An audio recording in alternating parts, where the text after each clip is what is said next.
کہ supreme court کی حیت بدلے اس سے پہلے اس کا جواب آ جانا چاہیے سپریم کورٹ کی طرف سے.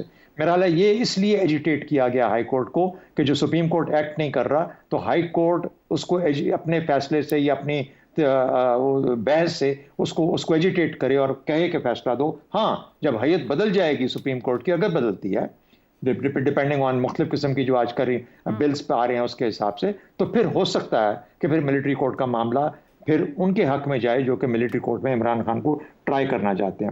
جہاں تک عدالتوں کا تعلق ہے, دیکھیے نظام انصاف کے اوپر بہت سارے سوالات ہیں. یہی عدالتیں نواز شریف صاحب کے لیے کھل جاتی ہیں ایسے وقت میں, چھٹی کا دن ہوتا ہے اور وہ جو اس کی جو سرٹیفکیشن ہوتی ہے, جو ویریفیکیشن ہوتی ہے, وہ چکلالہ ایئرپورٹ پہ ہو جاتی ہے یا اسلام آباد ایئرپورٹ پہ ہو جاتی ہے. تو یہ بھی حقیقت ہے. یہ بھی حقیقت ہے کہ یہ عدالتیں رات کے وقت بھی کھل جاتی ہیں, 12 بجے رات کے بھی کھل جاتی ہیں. تو عدالت جو ہمارے نظام کا, انصاف کے نظام کا معاملہ ہے, وہ تو بہت ہی گمبھیر ہو چکا ہے. اور ہمارے سپریم کورٹ کے معاملات اس کو بالکل ایک کھلی ایک تصویر ہے جو کہ پیش کر رہا ہے اس وقت سپریم کورٹ کا جو آپ کا ہے. اس صورت کے اندر دوسری بات, ایک اور چیز بڑی امپورٹنٹ آپ نے بات کی تھی کہ عمران خان مثال کے طور پہ ملٹری کورٹ میں ٹرائی بھی ہو جاتا ہے اور اس کو 3 مختلف سزائیں ملنے کی پاسبلٹی ہے. ایک لمبی قید یعنی 24 سال عمر قید. کیا ہمارے ہاں سیاسی لیڈران کو عمر قید پہلے نہیں ملی اور وہ کہ عمر قید سے نکل کے پھر اس کے بعد انہوں نے سیاست دوبارہ نہیں اپنائی؟ سزائے موت. سزائے موت جہاں پر ہو اس کے اثرات ہم نے دیکھ لیے ایک وقت میں, معافی بھی مانگنی پڑ گئی, لیکن ایسا رسک میرا خیال ہے پاکستانی قوم دوبارہ نہیں لے گی. مختصر قید جس کے اندر وہ اس وقت ہیں, مختصر قید جاری ہے, یہ جاری رہے گی اس وقت تک جب کہ مناسب نہیں سمجھا جاتا کہ عمران خان کو اب آزاد کر دیا جائے گا. تو مجھے لگتا ہے کہ جو اس میں سے جو سبسٹنس نکل سکتا ہے نا, وہ سبسٹنس ایسا ہے جو کہ آپ کو تینوں صورتوں کے اندر یہ بتاتا ہے کہ اگر ٹرائل ہو بھی جائے گا تو جو سزائیں ملیں گی اس کے اندر سے نکلنے کے بہت سارے ایسے راستے ہیں ہماری تاریخ کے اندر جو کہ اسی فیصلے کو پھر غلطی بھی مانتے ہیں اور پھر ان کی سزائیں معاف بھی ہوتی ہیں اور پھر سیاست میں دوبارہ بھی آیا جا سکتا ہے. ٹھیک ہو گیا. حماد صاحب, ایک تو وہی بات کہ اتنی جلدی کیا تھی, جیسے معاملہ سپریم کورٹ میں بھی کوئی خدشہ تھا, ڈر تھا, خوف تھا جو یہ درخواست دائر کر دی گئی. دوسرا, قانونی اور صحافتی حلقوں میں ایک تاثر بھی موجود ہے کہ ثانیہ 9 مئی کا جو معاملہ ہے اسے لے کر اب پورے ہوم ورک کے ساتھ چیزیں آگے بڑھیں گی. جیسا کہ پہلے جو کیسز رہے توشہ خانہ القادر یونیورسٹی یا ادھر جیسے کمزور کیس نہیں ہوں گے. بہت سی خبریں آ رہی ہیں, خود وزراء بہت سی باتیں کر رہے ہیں. گزشتہ رات خواجہ آصف صاحب نے بھی گفتگو کی کہ ٹیلی فون کی موجودگی سے لے کے جو ان کے استعمال میں تھا رابطے, اور وزراء اور سیاستدان اور بھی بہت سی ایسی باتیں جو کہ نقطوں اور چھوٹے چھوٹے جملوں کی صورت میں دے رہے ہیں. آپ کو لگتا ہے کوئی پوری تیاری سے ایسے آگے بڑھا جا رہا ہے کہ اس خوف کے باعث یہ درخواست دائر ہوئی؟ یہ بھی ممکن ہے کہ خان صاحب کو کوئی اطلاع مل گئی ہو, یعنی صرف یہ نہیں کہ کور کمانڈر کانفرنس سے انہوں نے اندازہ لگایا ہو, اس کے علاوہ بھی ان کو کوئی انفارمیشن ملی ہو جس کی وجہ سے وہ اس نتیجے پہ پہنچے ہیں, ان کے خدشات درست ثابت ہوئے ہیں اور انہیں لگ رہا ہے کہ یہ معاملہ اب آگے بڑھ رہا ہے اسی طرف جس کی پیش بندی کے لیے وہ اسلام آباد ہائی کورٹ گئے تھے. اچھا جی, اس معاملے پر سب سے پہلے تو ہم یعنی ایز ڈیموکریٹس ہمیں ایک اصولی موقف بھی اپنا پیش کرنا چاہیے. تو اس بارے میں ایک وہ کہتے ہیں نا کہ military justice is to justice what military music is to music. تو اس سے آپ سمجھ جائیے کہ ہمارا اس پر کیا موقف ہے سویلینز کو ٹرائی کرنا فوجی عدالتوں میں. لیکن جب مخصوص حالات کی جو اس وقت بات کی جا رہی ہے کہ اگر ایک صاحب گرفتار ہوئے جو کہ فوجی افسر ہیں اور وہ کہہ رہے ہیں کہ ہم نے یہ لوگ ان کہوٹس تھے, یہ میرے پارٹنرز ان کرائم ہیں, اس میں سویلینز بھی شامل ہیں, تو اب جب کیس چلے گا تو وہ کس طرح چلے گا؟ وہ ملٹری کورٹ میں ہی چلے گا نا. یہ تو نہیں ہو سکتا کہ عمران خان صاحب کا ٹرائل جو ہے وہ منصور علی شاہ صاحب سن رہے ہوں اور کوئی لیفٹیننٹ کرنل صاحب جو ہیں وہ ملٹری کورٹ میں بیٹھے ہوئے فیض حمید صاحب کا ٹرائل سن رہے ہیں. ایسا نہیں ہوتا. تو وہ اس کے ساتھ ہی کلب کیا جائے گا یعنی مجبوراً. لیکن یہ بات اپنی جگہ درست ہے کہ اس ٹرائل کے سیاسی صورتحال کیا ہوگی, اثرات کیا پڑیں گے, یہ کتنا ٹرانسپیرنٹ ہو سکتا ہے, اس کو کتنے لوگ سیاسی طور پر, آپ یہ بھی تو دیکھیے نا کہ اس کے شواہد کیا ہوں گے, اس کے ثبوت کیا ہوں گے, ان کے وکلاء کون ہوں گے, اور کیا اس سارے پروسیس کے بعد ویسے تو جو 21D ہے لاء جو ہے اس سے ڈیل کرتا ہے, اس میں تو اپیل ہے کا حق ہے یا پھر وہ آرمی چیف کے پاس چلی جاتی ہے, وہ فیصلہ کرتے ہیں. لیکن آپ ہائی کورٹ میں بھی جا سکتے ہیں اس بنیاد پر کہ ہمیں وہ پروسیجر فالو نہیں کیا گیا, یعنی جو لکھا ہوا ہے قانون کے مطابق ہماری ریپرزنٹیشن نہیں ہو سکی, اس بنیاد پر وہ ہائی کورٹ میں بھی آ جاتا ہے. اس کی بھی مثالیں موجود ہیں. اچھا فیض صاحب وعدہ معاف گواہ بن جائیں گے، یہ بھی ایک دلچسپ بات ہے، اس پہ بھی دو فکریں بولنا چاہوں گا. خبریں ویسے یہ ان کے خلاف بھی کچھ ایسے لوگ ہیں مطلب جو فیض صاحب کے لیے جی ان کے خلاف بھی. لیکن میں بات یہ کرنے لگا تھا کہ یہ فرض کر لیا گیا ہے کہ فیض صاحب وعدہ معاف گواہ بن جائیں گے، اور وعدہ معاف گواہ کے حوالے سے ہم نے ایک دو فکرے دوست میرے بولے بھی ہیں. بات یہ ہے کہ کوئی ایک 100 آدمی جو پولیٹیکل لیڈر سمجھا جاتا ہے، وہ گورنر صاحب کراچی والے کیا جو بڑا اچھا گانا گاتے تھے، وہاں سے لے کر اور چودھری فواد صاحب تک اور بہت سی فلک ناز، یہ کیا لڑکیاں، بے شمار لوگ ہیں جو وعدہ معاف گواہ نہیں بنے ہیں. اور ہم توقع رکھتے ہیں کہ لیفٹیننٹ جنرل فیض حمید کو کمانڈر جو کئی جگہ رہے، جو ISI کے سابق چیف ہیں، وہ آرام سے بیٹھ کے کہہ دیں گے کہ ہاں جی میں تو وعدہ معاف گواہ بن رہا ہوں. اس طرح نہیں سر. پھر وہ جو کل کے اعلامیے کی آخری لائنز ہیں وہ کچھ اور بتاتی ہیں کہ اور شاید لاء میں ہے بھی گنجائش یا نہیں وہاں پر. میں صرف کہنا یہ جا رہا تھا کہ فیض حمید صاحب وعدہ معاف گواہ نہیں بن سکتے جب تک کہ فیض حمید صاحب کے سامنے یہ رکھ نہ دیا جائے کہ یہ نقشے آپ نے بنائے تھے اور یہ اس کے ثبوت ہیں اور یہ ملک سے باہر آپ کی کالز ٹریس ہوئی ہوئی ہیں. اور یا تو اس طرح ہوگا نا، یہ نہیں ہو سکتا کہ منہ سے ایک آدمی کہہ دے گا جی. تو یہ توقع رکھنا ہی ایک میرا خیال ہے سادگی کی بات ہوگی. اس پر ویسے عمران خان صاحب اب یہ پچھلے 5-7 دنوں میں بڑے دلچسپ انہوں نے 2-3 موقف لیے ہیں. پہلے تو انہوں نے کہا فیض حمید گرفتار ہو گئے ہیں تو ہو جائیں، میرا اس سے کیا لینا دینا. پھر انہوں نے کہا کہ فیض حمید گرفتار ہو گئے ہیں تو 9 مئی کا ان سے پوچھ گچھ ہونی چاہیے، تفتیش ہونی چاہیے. پھر مزے کی بات انہوں نے کہی، انہوں نے کہا یہ قومی اثاثہ ہے ہمارا. اب وہ کہہ رہے ہیں کہ وہ اثاثہ جو ہے وہ میرے خلاف وعدہ معاف گواہ بننے جا رہا ہے. یہاں تک خان صاحب نے، لیکن وہ اس سے بھی دلچسپ بات کرتے ہیں کہ ایک جانب وہ کہتے ہیں کہ وہ گفتگو ان سے کریں گے اور پھر وہ جا کے عدالت کو کہتے ہیں کہ مجھے بچائیں ان سے. بالکل ٹھیک ہے. میں ایک فکرہ بس آخری کنکلوڈ کر رہا ہوں. عمران خان صاحب کے دور میں 25 کیسز ملٹری کورٹس میں چلے تھے سویلینز کے. میرا خیال ہے سیاستدانوں کو اس بات کا خیال رکھنا چاہیے. یہ جو باتیں ہوتی ہیں پھر ان کا تعاقب کرتی ہیں جیسا کہ اس وقت خان صاحب کا کر رہی ہیں. ٹھیک ہو گیا. افتخار صاحب مختصر کہیے. اصولی طور پہ میں آرمی کورٹس کے خلاف ہوں، اگرچہ مجھے آرمی کورٹ نے 1 سال کی سزا دی تھی. میں اصولی طور پہ آرمی کورٹس کے خلاف ہوں. ٹھیک. لیکن اگر پروسیکیوشن ثابت کرنے کو کامیاب ہو جاتی ہے کہ ایک آرمی آفیسر اور ایک سویلین کے درمیان جو معاملات ہوئے اس کا نقصان ریاست کو تھا، تو پھر قانون کو رستہ لے. ٹھیک ہے. زیغم صاحب، فیض حمید کی تفتیش کو لے کر جو اطلاعات چھوٹے چھوٹے نقطوں میں، جملوں میں ہمارے سامنے آ رہی ہے، اس میں بہت کچھ پتہ چلا، لیکن ظاہری بات ہے جب تک کورٹ آف لاء میں لا کے ثبوت سامنے رکھے جاتے اور کچھ حتمی نہیں ہوتا، نہیں کہا جا سکتا. لیکن کیا فیض حمید کی گواہی اور ملنے والے ثبوت ہی ہیں جو عمران خان صاحب کو اتنا پریشان کر رہے ہیں؟ ان کو لگ رہا ہے کہ اس کے بعد معاملات بالکل ہاتھ سے نکل جائیں گے، اسی لیے پیش بندی کے طور پر کورٹ گئے؟ دیکھیے ابھی تک نہ تو ہمارے پاس کوئی گواہی ہے، نہ ہمارے پاس کوئی ثبوت ہے، نہ کوئی سٹیٹمنٹ ہے. ہمارے پاس تمام جو ابھی تک بات ہے وہ کچھ لوگوں نے، کچھ صحافیوں نے یا تو اسپیکولیٹ کی ہے یا پھر انہوں نے اپنے ذرائع سے بتایا. پہلی بات تو یہ ہے. اب جو PTI عدالت میں گئی ہے وہ ایک ہائپوتھیٹیکل سچویشن لے کر گئی ہے، یعنی ایک مفروضہ لے کر گئی ہے، ایک فرضی سچویشن لے کر گئی ہے اور اخبارات کے حوالے سے لے کر گئی ہے کہ اس طریقے سے ہو رہا ہے تو پھر اس کے نتیجے میں یہ ہو سکتا ہے، تو آپ انٹروین کیجئے. میرا نہیں خیال کہ عدالتیں اس طرح سے کام کرتی ہیں کہ کوئی بھی عدالت ہائپوتھیٹیکل سچویشن پہ ڈیل کر سکتی ہے. اس کی صرف ایک سچویشن ہو سکتی ہے کہ صدر پاکستان کسی آئین کی کلاز کے اپلائی ہونے کے بارے میں مشورہ چاہتے ہوں کہ اس سچویشن میں یہ کیسا ہوگا. اس کے علاوہ تو میرا نہیں خیال کہ عدالت اس کو سنے گی. PTI ابھی سے سیاسی پیش بندی کر رہی ہے ملٹری کورٹ میں عمران خان کے ٹرائل کی. ابھی سے وہ اس ڈیبیٹ کو میڈیا میں لے کر آ گئی ہے. اس ڈیبیٹ کو اس نے شروع کر دیا ہے، نیریٹو بلڈنگ شروع کر دی ہے، جس کے لیے اس نے یہ کیس دائر کیا ہے، جس پر ہم نے بات کرنا شروع کر دیا ہے. یعنی PTI کے نیریٹو کے عین مطابق ہم سب نے چلنا شروع کر دیا ہے. اسی کو نیریٹو کہتے ہیں نا، کہ اس باکس میں ہم آ گئے ہیں اور ہم نے گفتگو شروع کر دی ہے. ایک تو یہ اچھی بات ہے، مبارک ہو PTI کو کہ وہ کامیابی سے آگے چل رہے ہیں. ایک ایسی درخواست دائر کر کے جس کو نہیں سنا جائے گا، انہوں نے اپنے نیریٹو کو بڑھانا شروع کر دیا ہے. اب اس کے پیچھے خطرہ کیا ہے؟ دیکھیے خدشہ بڑا سنجیدہ ہے، کیونکہ جو سپریم کورٹ میں کیس چل رہا ہے فوجی عدالتوں کے میں سویلین کو ٹرائل کرنے کا، یہ معاملہ اس سے مختلف ہے.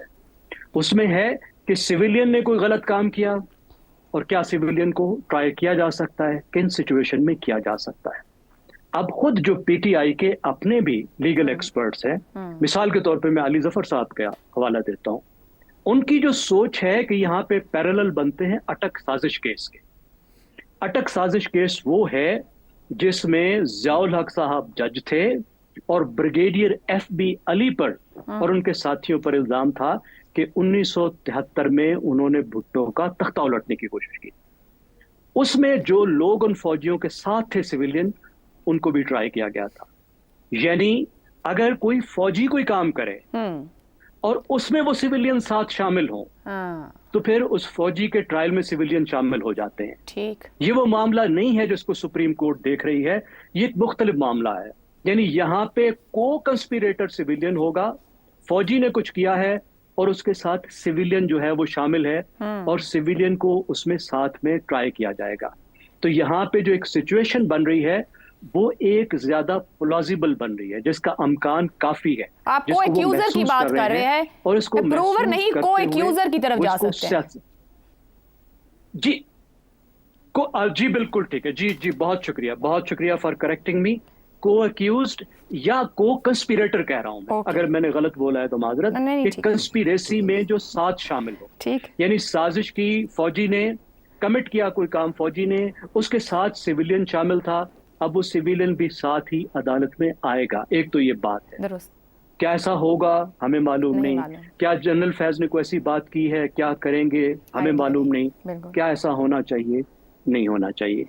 اس لیے کہ ابھی تک اس 1.25 سال میں 1.5 سال میں جو 9 مئی کے مقدمات چلائے گئے ہیں وہ اتنے اچھے طور پر نہیں چلائے گئے کہ ایک سابق وزیر اعظم کو بھی آپ 9 مئی کے کیس میں ایک ایسی عدالت میں لے کر جائیں. دیکھیے یہ بنیادی طور پر انتظامی عدالت ہے. یہاں پر فوجی افسران کے بھی جو فنڈامنٹل رائٹس ہیں وہ ایک طرف رکھ لیے جاتے ہیں. وہ ایک طرف اس لیے رکھے جاتے ہیں کہ انہوں نے خود اس بات کو کمٹ کیا ہے کہ ملک کا دفاع کریں گے اور وہ اپنے فنڈامنٹل رائٹس کچھ جو ہیں اس سے دستبردار ہوں گے. اس لیے یہ عدالت اس طرح چلتی ہے. لیکن کیا اس طریقے سے ایک سابق وزیر اعظم کو آپ ٹرائی کریں گے, اس کی کیا پولیٹیکل امپلیکیشنز ہوں گی؟ میرا خیال ہے فوج کو اپنے آپ کو اس سے دور رکھنا چاہیے. اگر کوئی ثبوت آتے ہیں تو ان ثبوتوں کے ساتھ اس معاملے کو عمران خان کی حد تک سویلین کورٹس میں لے کر جانا درست ہو گیا. اور ایک ایسا رد عمل آیا بھی تھا جس میں کہا گیا تھا کہ جب آپ کی باری آئے گی تو اوپن ٹرائل میں چلے گا. جی شہزاد صاحب کہیے. عائشہ جی اچھا, میں ایک تو کوئکلی وہ فیض حمید کی بات تھی کہ اپروور ہو سکتا ہے یا اس سے مرضی کی سٹیٹمنٹ لی جا سکتی ہے یا وہ اگل دے گا یہ چیزیں. میں اپنی جو پوزیشن ہے اس پہ قائم ہوں کہ ہاں یہ ممکن ہے, چاہے وہ D G I S I تھا یا جو کچھ اور تھا. اس کی بہت ساری وجوہات ہیں, میں اس وقت جانا ان میں مناسب نہیں ہے. ایک بات تو یہ ہوگی. دوسری بات دیکھیے, ابھی ذکر کیا زیغم صاحب نے 1974 کے ٹرائل کا, ضیاء الحق والا جو کورٹ مارشل, جہاں تک مجھے یاد پڑتا ہے اس کے اندر سویلین وکیل ضرور تھے جو کہ ڈیپینڈنٹس کو سپورٹ کر رہے تھے. میرا خیال ہے کوئی سویلین ایکیوز نہیں تھا, اس میں صرف فوجی افسران تھے. ٹھیک ہے. اور اس معاملے میں عمران خان کے معاملے میں اگر یہ جب ٹرائل ہوتا ہے, علی ظفر نے یہ کہا ہے مجھے بھی لایا جاتا ہے فیض حمید کے خلاف. ٹھیک, چلیں اس کو ری چیک کر لیں گے دوبارہ بعد میں. جی شہزاد صاحب مکمل کریں. اچھا چلیں, میں ہو سکتا ہے میں غلط ہو سکتا ہوں, تو اگر اس کو لیا بھی جا سکتا ہے, عمران خان کو لایا جا سکتا ہے کٹہرے میں, تو اس کے بارے میں پروسیکیوشن ایک ایسا کیس تیار کر سکتی ہے اسی ملٹری کورٹ کے اندر, جو کہ پھر سویلین عدالت کو, ہائی کورٹ کو بھیجا جا سکتا ہے ٹرائل کے لیے, جو کہ ٹرائل کورٹ بھی بن جاتا ہے. تو میرا خیال ہے یہ رستہ مجھے زیادہ لائکلی نظر آتا ہے کہ پروسیکیوشن وہاں پہ ہے, اس نے ثبوت سارے جمع کر دیے اور کہا کہ جی یہ مقدمہ آپ ٹرائی کریں, ہمارے حساب سے یہ آدمی ایکیوزڈ ہے اور بالکل یہ مجرم ہے. درست ہو گیا. جی ایک بریک لیتے ہیں, بریک سے واپس آئیں گے تو بات کریں گے مولانا کی پھر ایک بار جارحانہ اننگ سننے کو مل رہی ہیں اس بریک کے بعد. پروگرام میں ایک بار پھر خوش آمدید. مولانا فضل الرحمان کے طرز سیاست اور سوچ پر مخالفین کو بھلے کتنے ہی اعتراضات کیوں نہ ہو, مگر اس حقیقت سے شاید ہی کوئی انکار کرے کہ مولانا ملک کی سیاست کے ایسے کھلاڑی ہیں جو ٹائمنگ دیکھ کر ہی اپنی سیاسی حکمت عملی ترتیب دیتے ہیں. مولانا کی ناراضی اور دوستی بھی حالات کے اصولوں کے تحت ہی ہوتی ہے. انتخابات کے بعد سخت سیاسی لائن لینے والے اور پی ٹی آئی کے وفود کا استقبال کرنے والے مولانا نے